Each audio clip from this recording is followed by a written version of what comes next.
Hey, this is Eric Gardner with HeyEric.com, and today I'm doing a market update for February of 2023.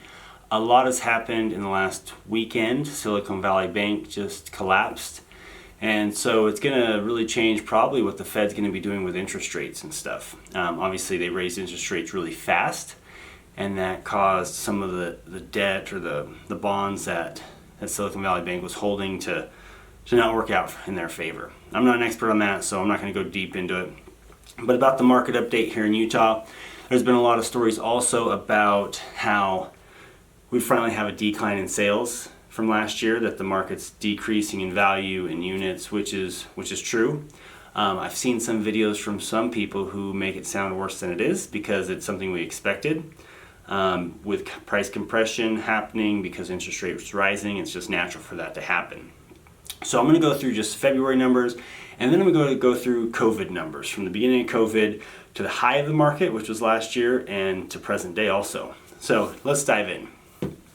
So looking at February numbers, our total sales for the Wasatch Front, February 22 compared to 2023, are down 18%, which is a huge number, right?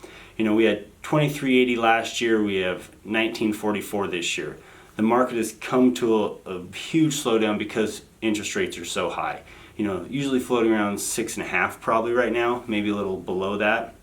But you remember last February was really high because rates were really low. I bet you like a normal year pre-COVID was probably around 2200, 2100, something like that. Prices, that same February, year over year, down 8%.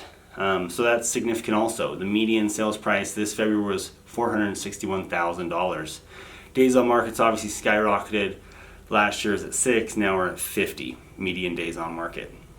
One thing to note is months of supply, we're at 2.24 months of supply. So, you know, total available units for sale is 4,351 along the Wasatch Front. So, you know, technically that is still a seller's market, even though with rates it's created more of a buyer's market because buyers can be more picky.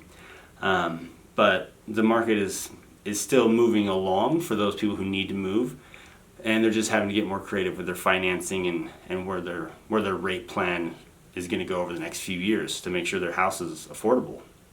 But diving into those COVID numbers I talked about, so the next data we're going to talk about is starting in March of 2020. So that first month of COVID, when everything kind of halted here in the United States, up until the peak of the market, which according to the data in our MLS is May of 2022. So the total sales were up 10% between beginning of COVID and peak of real estate market. Sold price up 57%, median sold price. So in March of 2020 it was $345,000. In that peak of 2022, $540,000 for the median sales price along the Wasatch Front, a 57% increase. So is that normal? Absolutely not. Is that going to compress? Yes, of course. That peak of market happened last May, and we're already coming down off of that. We've been coming off of it all summer, all winter, and we're still doing that this February.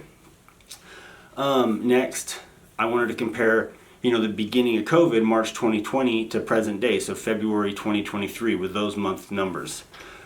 Total sales are down quite a bit from that March. So when we looked at this data in 2020, March was still pretty high for closings because stuff was already in escrow, things were closing.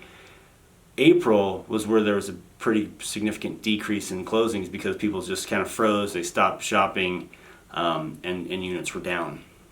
Sold price, median sold price from COVID start, March 2020, through February of this year, 2023, even after this price compression over the last 10 months, still 34% appreciation or increase in median home price along the Wasatch Front.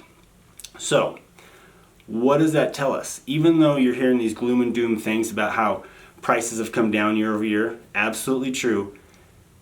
Having 2 and a little bit years of 16+% appreciation, we're still at 34% appreciation since the beginning of COVID for the median home price in Utah.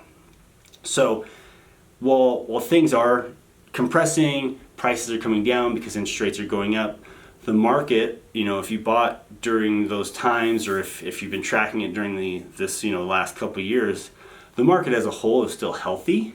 You still have, probably value in your home, I guess. You might have paid over appraisal last year or 2 years ago. But overall, as these prices compress, as interest rates rise, as they stabilize now is what I believe is going to happen, we're going to have a continued, the compression is going to shrink because the interest rates are going to stabilize this year. And then as rates, settle into probably what ends up being 5%, 5.5%, prices will stabilize and we'll get back to normal appreciation. That's what I'm thinking is going to happen. There was just a new report I posted actually on social media about how the Utah market is still predicted to do very well over the next 5 to 10 years, according to Zillow.